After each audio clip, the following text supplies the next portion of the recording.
Hello everyone, আজকে একটা ছোট্ট মিনি ব্লগ তোমাদের সাথে শেয়ার করছি। দেখে তোমরা বুঝেই গেছো রামনবমী স্পেশাল একটা ছোট্ট মিনি ব্লগ সাথে শেয়ার করব। দিন হলো 6 এপ্রিল, কিছুদিন আগে হয়ে গেল সেই রামনবমী স্পেশাল বর্ণাঢ্য শোভাযাত্রা।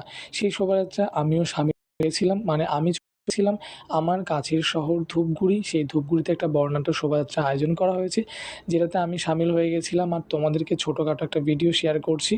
ওই দিন তোমরা কারা কারা সামিল ছিলে সেই বর্ণাঢ্য শোভাযাত্রা অবশ্যই জানিও। যেহেতু রাম মন্দির প্রতিষ্ঠিত হয়েছে, সেই রাম মন্দির প্রতিষ্ঠা নিয়ে আমাদের সেই বর্ণাঢ্য শোভাযাত্রা হয়েছে, যেটা আমরা প্রত্যেকেই জানি। আর তোমরা কারা কারা সেদিন সামিল ছিলে অবশ্যই একবার জানাও।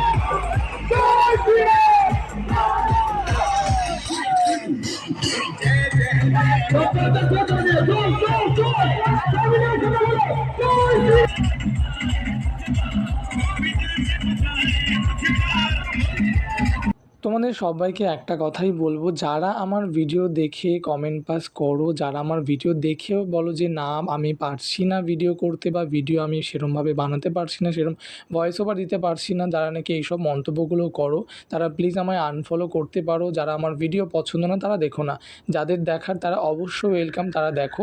আর যারা দেখে আমাকে এরকম কুরুচিকর মন্তব্য করো তারা একদম প্লিজ আমায় আনফলো করে দিতে